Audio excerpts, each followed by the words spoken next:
Waste in all its forms has become a useful resource for production, job creation and wealth thanks to the power of recycling. Whilst many developed and developing countries are finding ways of managing it for their good, Ghana seems to be battling with it. Most drains, rivers and water bodies have now become receptacles for waste, exposing several communities to flooding. As the rain sets in, Samuel Mbura explores the situation here in the national capital Accra in our report.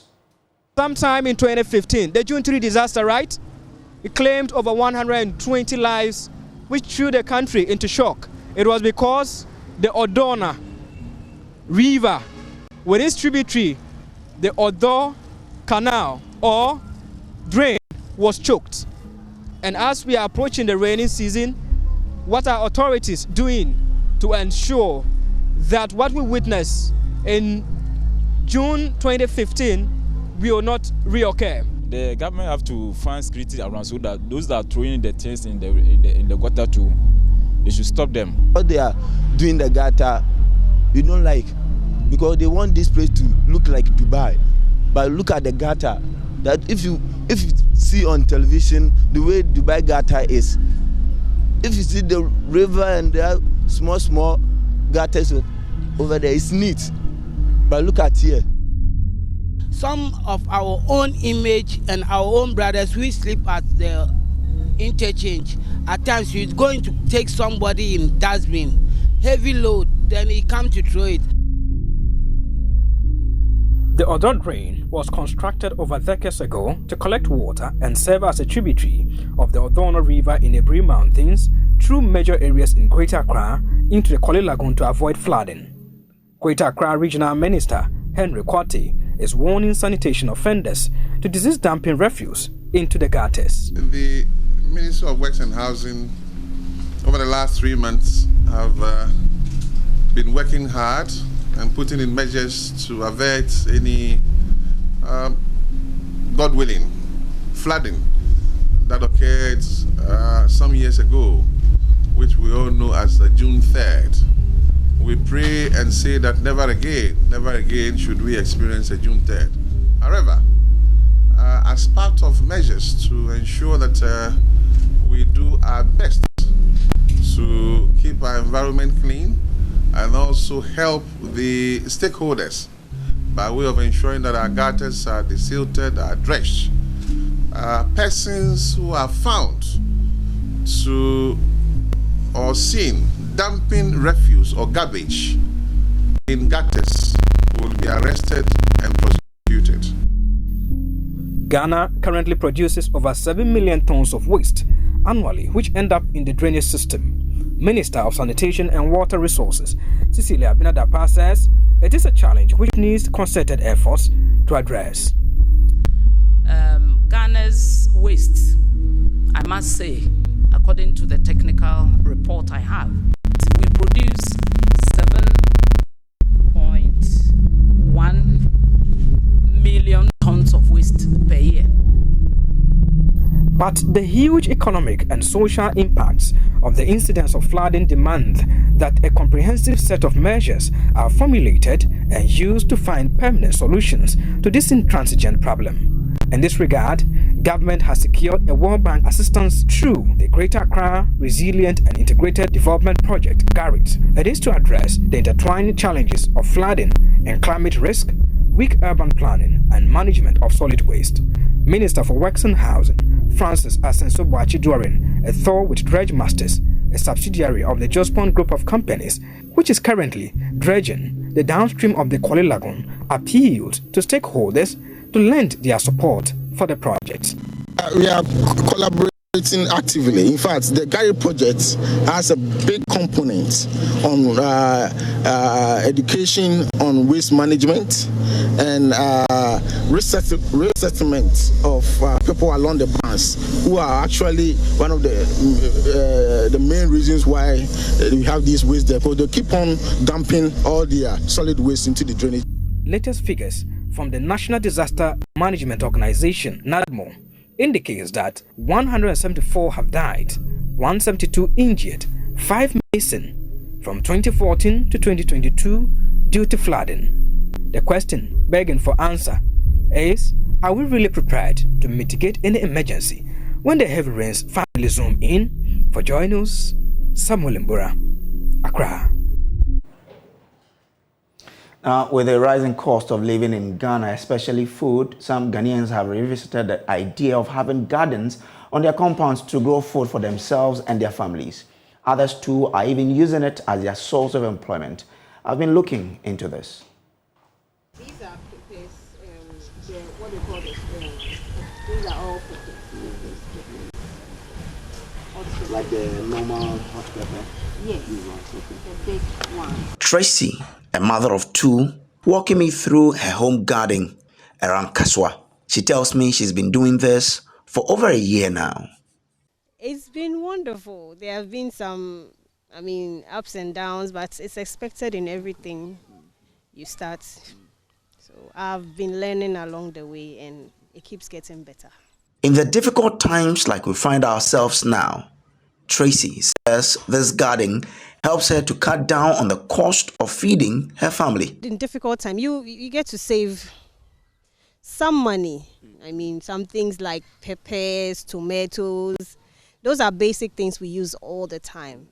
And if there's a day that you may not even have money on you, at least you can just walk to your backyard and just pick up something and make something to eat.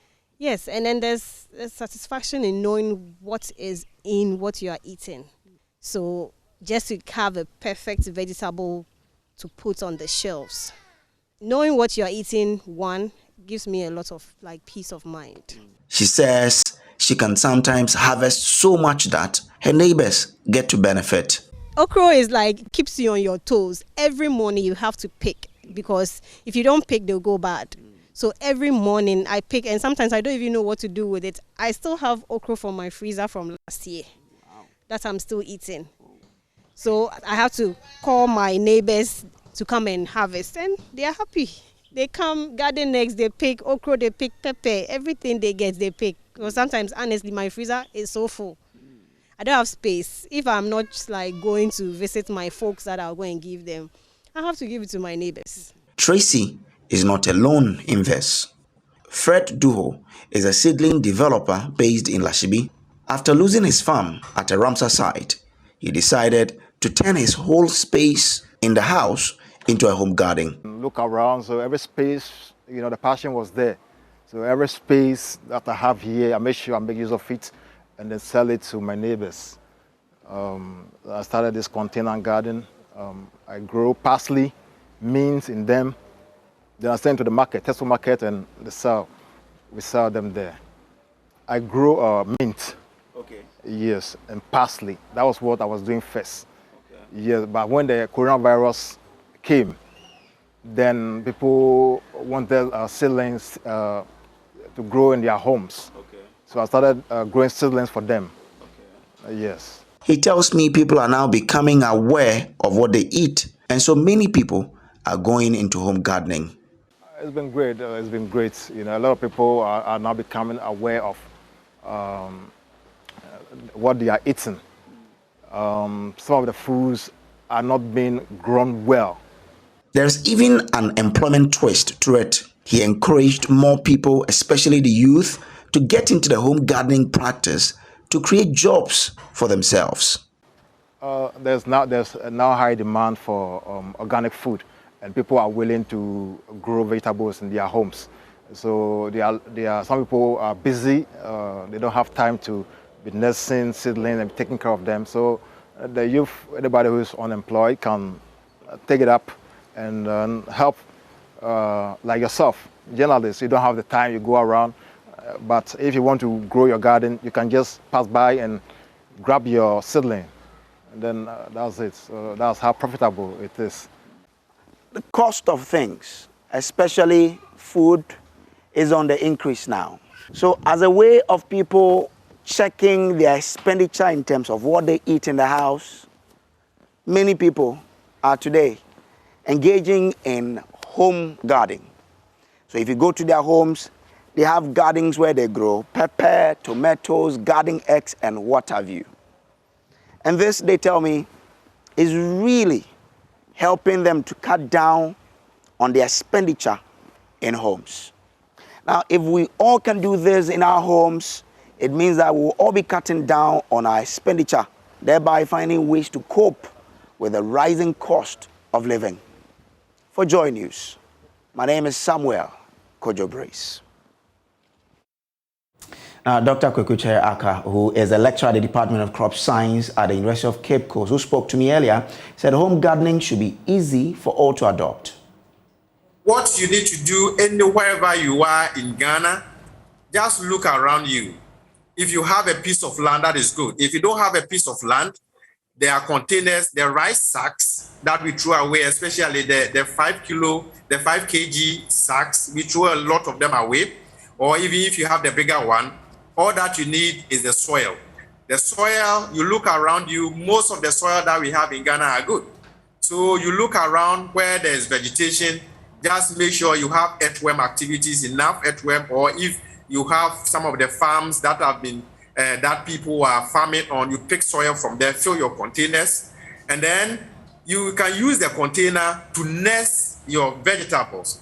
You buy the seeds from anywhere that you are, the agro shops, or you can even use some of the seeds that you even pick out from the vegetables that you buy. And then you nest, and then you transplant in it. All that you need to do if you want to use containers is that you create holes and eyes so that water do not stay in it. And then again, if you need, we have some of our students that we have asked to go out there and then help people. Okay. So all the agric officers in our various localities are also available to help. All that you need to do is to reach out to the MOFA office. The MOFA office, we have extension officers that government is paying every month to assist people. So all that you need to do is to call on someone to come to your home to help you. Dr. Kwekuche Aka is with the University of Cape Coast School of Agriculture. Let's still say with the agric industry, where Ghana's soya bean value chain has broken, threatening the survival of the industry. Since the beginning of 2021, large-scale soya processing companies have been producing under 30% capacity. The market is currently dictated by foreign buyers and their agent, who mostly pay for the beans above local market prices. Prince Appiah has been investigating the issue and reports that Ghana is losing on two fronts. Our government in 2017 introduced its flagship agriculture industrialization program, Planting for Food and Jobs, meant to enhance production. With good farming policies and incentives, Ghana would end the disgraceful spectacle of importing foodstuffs from neighboring countries.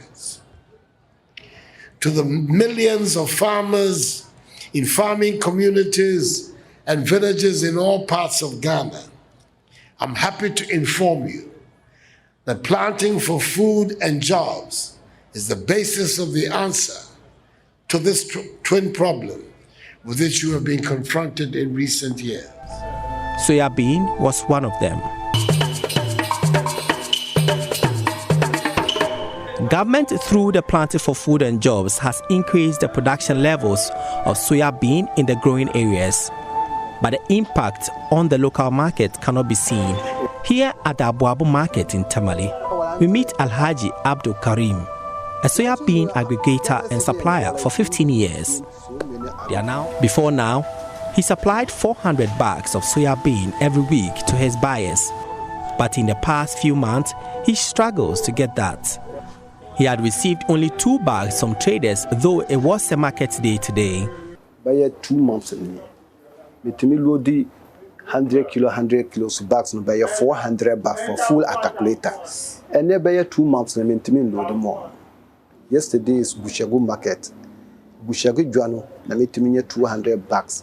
A cargo soon be 100 and that's 150. And the same week, no, but my loading. But then Bushago market, no 2 bags money here. Time by the bet man you had but do 400 bucks. Let me do my company. But any forwardness no to me compare.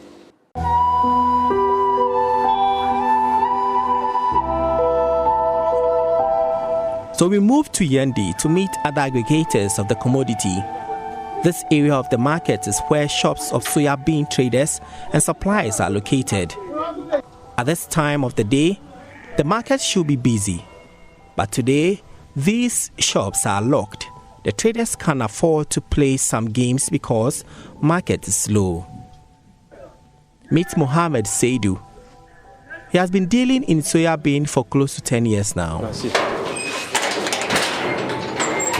He opens his almost empty shop with only 10 bags of 100 kilos of soya bean that can hold 300 bags. Whilst in the market, we witnessed one of Seidu's suppliers bring him just a bowl of soya bean, which seems to have become the trend. This woman used to sell at least 10 bags for us every week. Now she came with only 2 bowls. That is what she got in the market. He says the foreigners, especially of Indians, have taken over the market. At first, you could have a week, you could have loaded at least more than 500 bags or 1,000 bags a week. But now they are to get even 300 to supply to your people is difficult. Seidu is worried the situation is impacting negatively on their businesses. So, this is April. Something that we supposed to get shortage of service, something like September going. So that maybe October the new one will start coming. So look at this thing. So from May, June, July, August, I think there will not be soybeans. So we can process 100 tons of soya beans a day, and the refinery can do 20 tons a day. So we process 100 tons and we refine 20 tons of oil a day if we have the raw material. Since we started, for lack of raw material, the highest we've been able to do is 70 tons a day. It's not that the efficiency is not good or the capacity we cannot meet, but just that we don't have enough raw materials. Very unfortunately, our market has been open to foreigners to do anything that they want. They go to the farm gate to buy directly from the farmers. So we are actually short of supply to even run the operations. The season begins in October, and we are in March, and there's no soya bean in the system. So October again. So you can imagine how the situation is affecting us. Coupled with the fact that there's nowhere people could go and then go into the Ghanaian can't go into India and go to the farms and start buying. You have to deal with the institutions. Ghana, we have commodity exchange. Why are they not buying from the commodity exchange, like regulated market? Or maybe buy from the aggregators in the markets. But they go to the farm gate directly to buy from the farms. And if you go to the market today and the price is 100 Ghana cedis, you offer 100 Ghana cedis, the next day you go, these guys are giving them 120. So they keep pushing the price up. It's greatly affecting our business. Some of our colleagues have shut down already. And looking at the situation, I may shut down next week. We don't have anything to work with. And currently, as I'm speaking to you, about 80% to 90% of all the processors have shut down. All of them. Because I know Ghana Nut is not working currently. It's not producing or processing soya. Vesta Oil, which I believe is not also processing. Dragon, the same. We have Quality Farm, which is also not processing just because there's no raw material. If you tell them the price and also sit down and do their computations, there's no way they can also make a margin. So the best is to shut down. A member of the leadership of the Soya Bean Value Chain Association, Mr. Kwesi Nyameche, speaking to Joy News earlier, said they feel betrayed in the manner in which the soya bean industry is being handled by government. Most of our businesses are collapsed. Some are collapsed already. You see, we all share the government's idea of industrialization and adding value to our raw material. So we went into investing into equipment and machinery.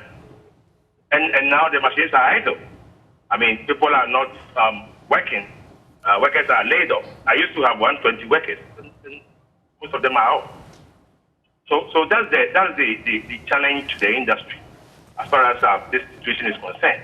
And because of that, poultry farmers are also having to buy their poultry at a higher cost. Well, since government, Ministry of Agriculture, for example, says that we are doing enough in the planting food and jobs, have you reached them with this development? What have they been telling you, as in what they want to do or are doing to solve this situation? We have been in constant communication with the Ministry of Agri and Ministry of Trade. The two ministries are both aware of the situation going on now in the country. We even set a committee to regulate the exportation of soybean, for example, and other grains.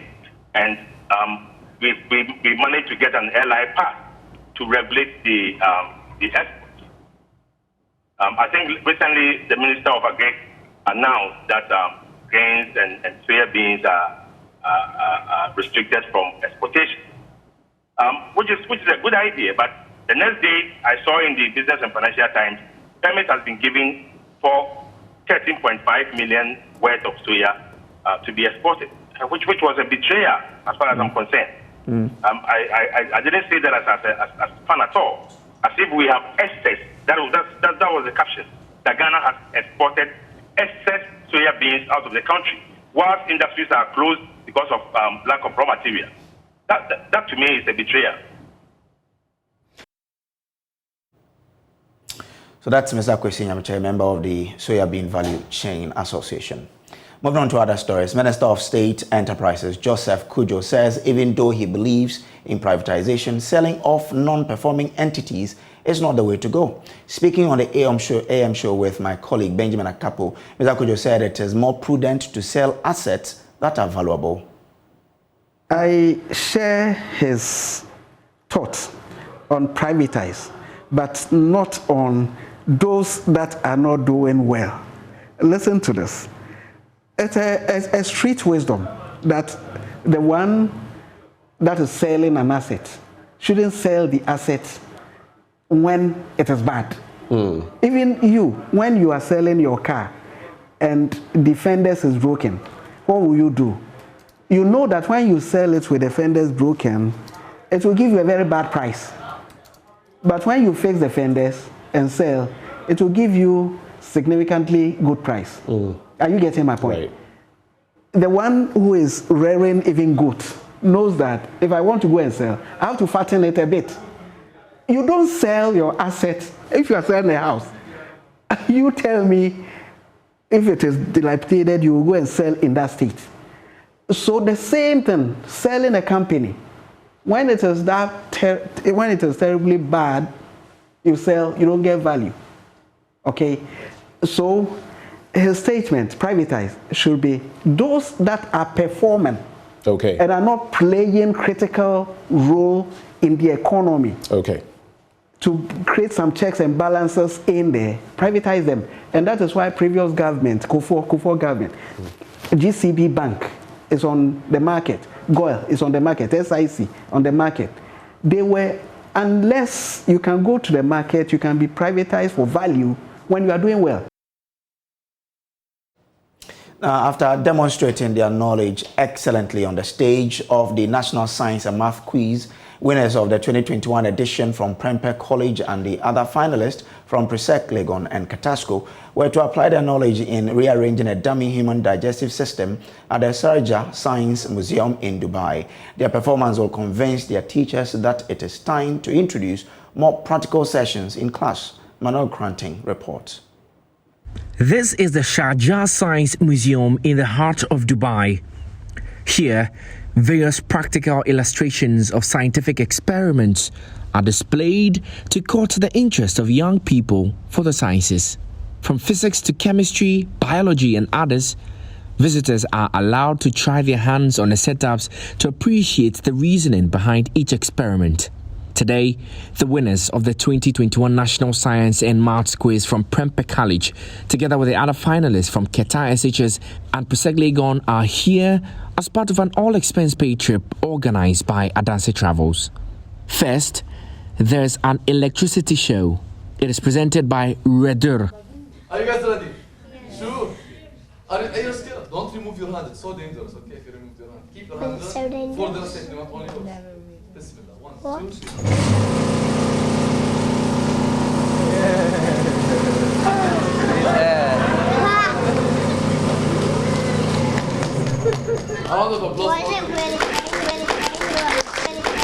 The presenter, himself a second-year physics student at the university, is impressed by the contributions of the NSMQ team.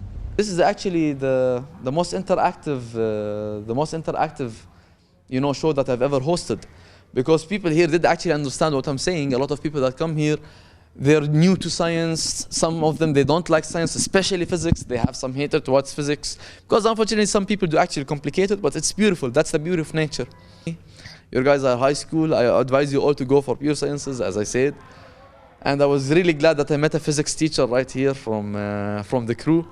It really made me so ecstatic. I got so happy that the physics teacher was seeing my show as a physics student right now. From the electricity show, it was time for the team to try their hands on the setups. Mr. Adjo is with Primetime Limited, organizers of the NSMQ. Each school arranging the digestive system here. They have 10 seconds to be able to do all that. And I'm sure it's going to be a lot of fun. We'll start with Qatar. They would have to go 10 seconds for them to arrange the digestive system. Stop. One after the other, all three teams failed to correctly arrange the parts, exposing an apparent gap in their practical knowledge. Their teachers noticed this. Have the same model there, but they don't actually fix it. They just study it and they don't go through that kind of steeplechase thing of fixing it. That's what they are not used to. So from here, we will make sure at least those down there learn how to fix it.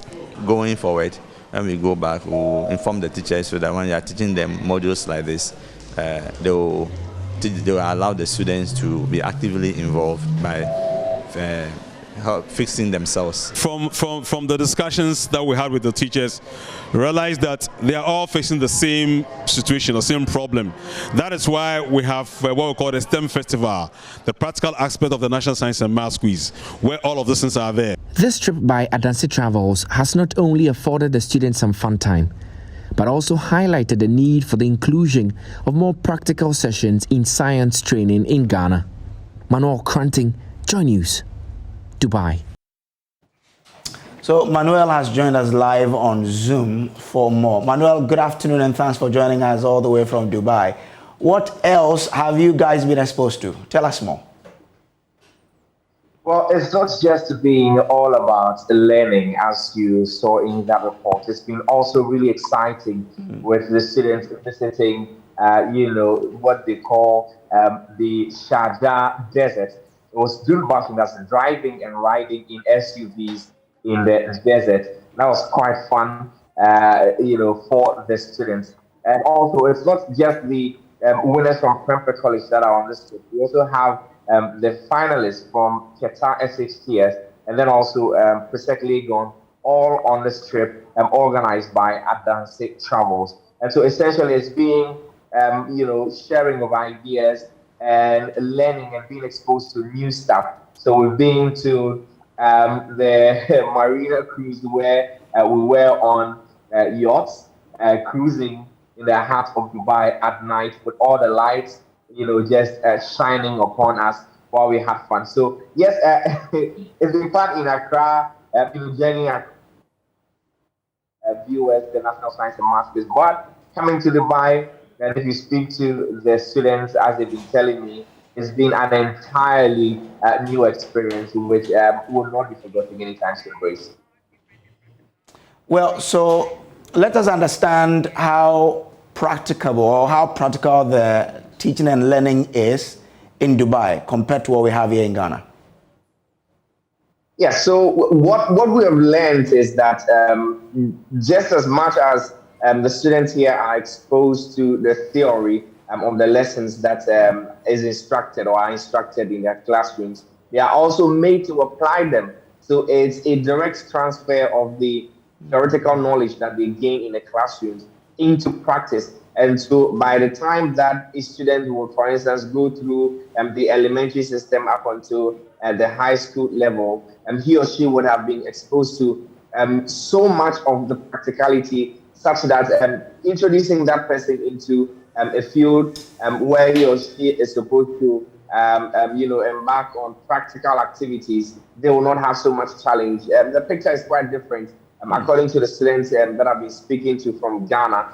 And they say, well, they have diagrams and they have illustrations of these practical sessions, which in Dubai are actually carried out by the students. They have diagrams that they look at and, point to, and so on and so forth. And so their teachers say that it is perhaps time to introduce practical knowledge gathering and practical studies into the lessons that they instruct back home in Ghana. And so this trip by Adanse Travel, of course, as I'm just saying, has not been only the fun and going to the Laguna Water Park as we've just returned from, but also exposing not only the students but also their teachers to new ways of learning, such that it would be better when they return back home to Ghana.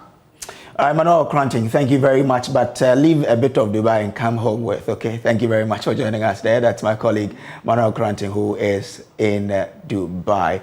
Now, globally, COVID-19 restrictions are being eased as the world begins to experience some semblance of normalcy. In Ghana, after 2 years of mild celebrations caused by the coronavirus, the Kwahu Easter Festival returned bigger and better. In South Africa, after a 2-year COVID break, one of the country's biggest events, the Rand Show, was also back with family and friends enjoying a good bonding time on Easter Monday. Maxwell Agbagba was at the Johannesburg Expo Center in South Africa, where the event took place, and reports many people are excited the world is getting back to what it used to be.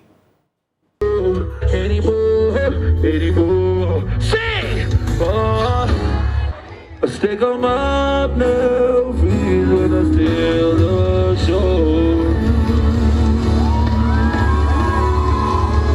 Hundreds of people gathered for the music concert at the Johannesburg Expo Center. This couldn't happen some 2 years ago. Children here are also enjoying a good time in the old school carnival rides, the crazy waves and more. Like Ghana, Easter Mondays are bonding time for many families and friends in South Africa.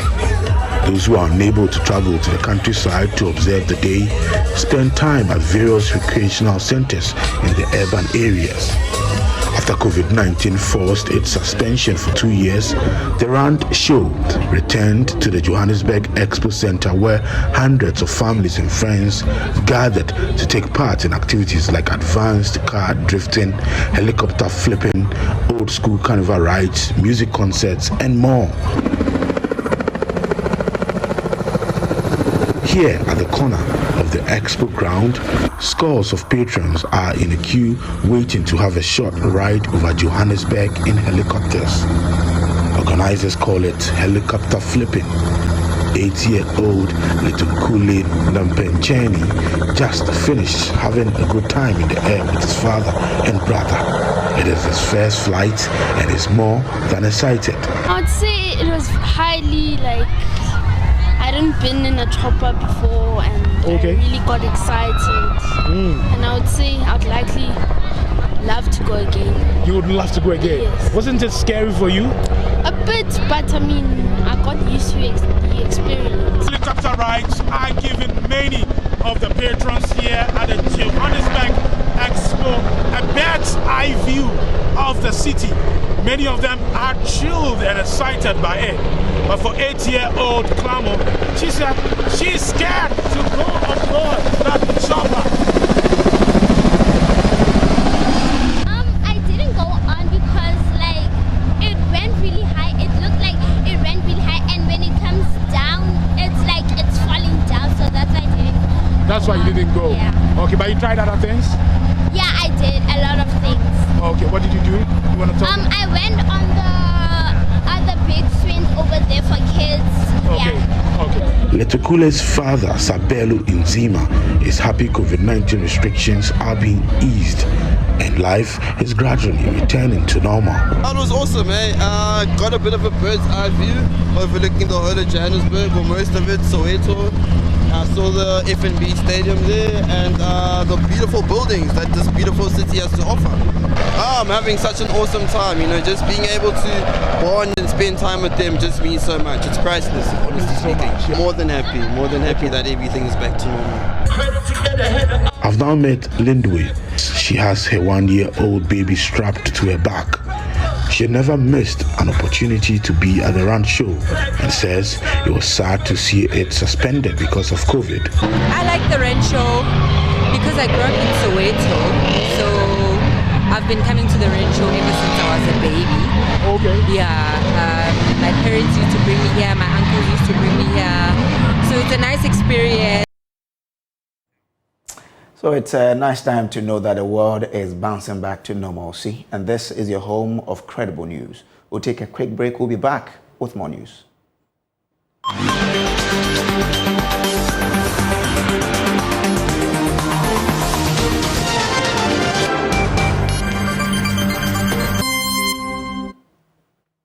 Time now for business. I am Beverly Broom. Economist Intelligence Unit in its latest report on Ghana has projected strong economic recovery for the rest of the year. Here's more in the following report. The forecast by the Economist Intelligence Unit EIU is being influenced by what it describes as strong pickup in earnings from commodity exports for the rest of the year. This will even impact strongly on revenue for the country, which is expected to post some strong growth as well because of some new tax measures the government has introduced. The development, according to the unit, should help improve the end-of-year fiscal deficit to the 6% range. Gold would also pick up strongly, as well as oil production. Government's decision not to issue a Eurobond this year will mean that it will be heavy on domestic borrowing, while ending the year with a debt-GDP ratio of around 83%. The country would end the year with a GDP growth rate of 5.2%. Despite these exciting fortunes for the economy, the report revealed that the country will miss out on its single-digit target for 2022, as inflation would end the year at around 13.4%. On the IMF, the unit revealed that the fund stands ready to offer Ghana a program, but government would indeed reject it as it pushed for more localized program to help stabilize the economy going forward. The Ghana Real Estate Developers Association, GREDA, and government will soon launch a 20,000 affordable housing unit. This is one of the major steps to help bridge the rising housing deficit, which is estimated at about a little above 2 million units. Here is President of GREDA, Patrick Ebo Bonfo. Out of GREDA, we have an agreement with government. We signed an agreement with government, which is being reviewed to make it more functional. We signed an agreement for 20,000 housing units. It's being reviewed as we speak, and before long we should be launching it. So we aim to price these houses, 3 bedrooms at around 300,000 Ghana cedis for 3 bedrooms, 2 bedrooms around 250,000 Ghana cedis, and so on and so forth. So these are super affordable houses.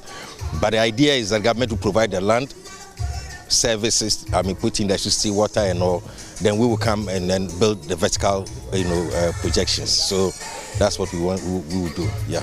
And on our own, we are going to do our own greater estates as well. And the prices will be very competitive, yeah. Mozart Bet Ghana has said it's giving back to its customers through its Hits the Highest Odds promotion.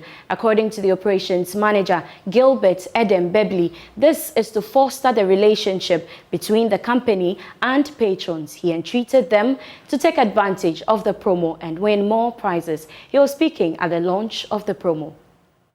As part of the promotion, players will have the chance of winning prizes such as headphones, mobile phones, and an ultimate prize of a Nissan vehicle. According to the operations manager of Mozart Bet Ghana, Gilbert Edem Bebel, the company is looking to compete with other large betting organizations in the country by providing greater options for its customers. Mr. Bebel assured that customers will get the gadget after winning.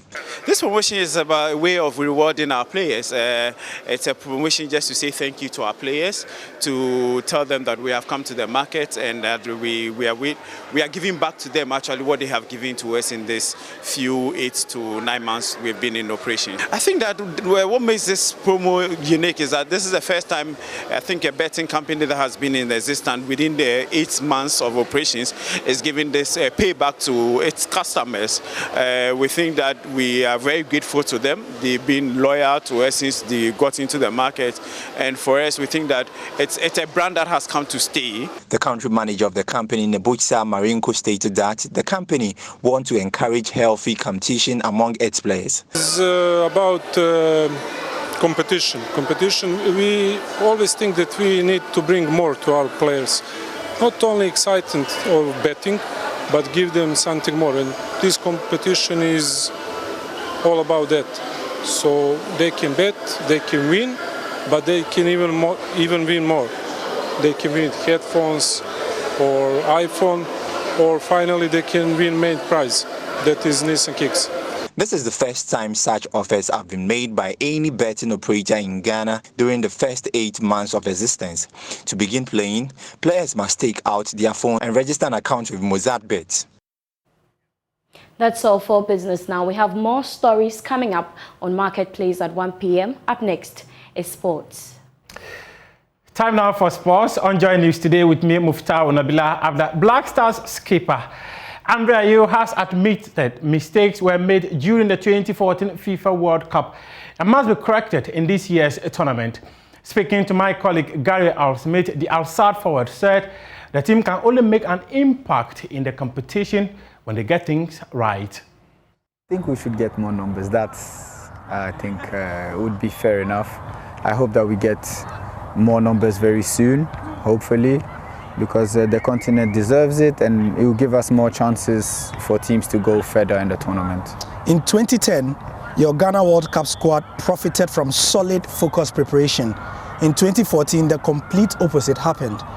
From these two experiences, what would be your advice to the African teams coming to the World Cup this time? What would you say are the secrets to having a great World Cup for the teams? I think the World Cup has to be prepared like the way you should prepare an African Cup. It has to be, planned ahead and do the things that you have to do. I believe that we know what we have to do. We know the mistakes we have done, the good things we have done. I have full confidence in the FA to do the right preparation and the coach. So hopefully everything will be okay and we'll be ready to do a great job. What are your top 5 countries to win the World Cup? Well, there are a lot of countries who are good, but you see France, Germany is always there, Brazil is always there. When you have Messi and Cristiano also in a team, they're always there. So it's a lot to see, but you can say an African team also, Senegal are the African champions. There are a lot of teams. I think this World Cup will be more open than it has ever been. There will be more chances for everyone to succeed, because I think every team is better prepared. The African teams, the American teams, when you look at USA, Canada, solid squads. So Spain, till we start the tournament, you will not really be able to see who's going to lead. But I think France has the edge at the moment. To some boxing now, and former IBA lightweight champion Emmanuel the Game Boy Tego says he believed he could beat Ryan Garcia with one hand after he was advised to withdraw from the fight due to an injury he suffered during a training session. The Ghanaian, who lost via unanimous decision to the Mexican about 2 weeks ago, told Joy Sports the injury was the reason why he lost.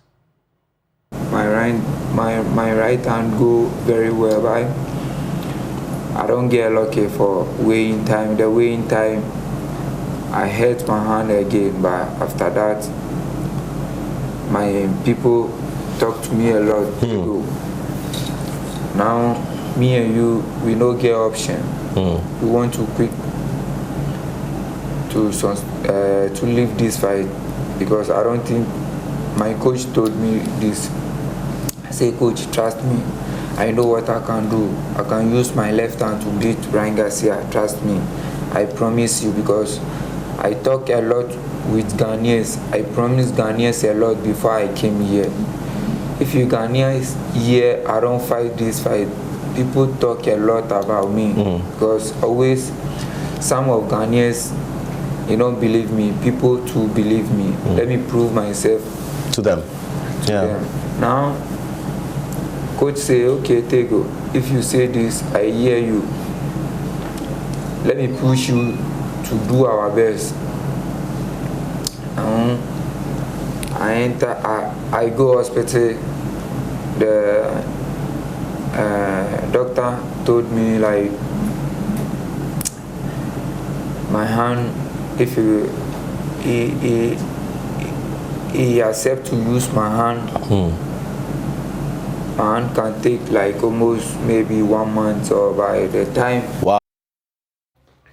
That's it for sports, but we'll have more sports stories on myjoyonline.com and also at 2 p.m.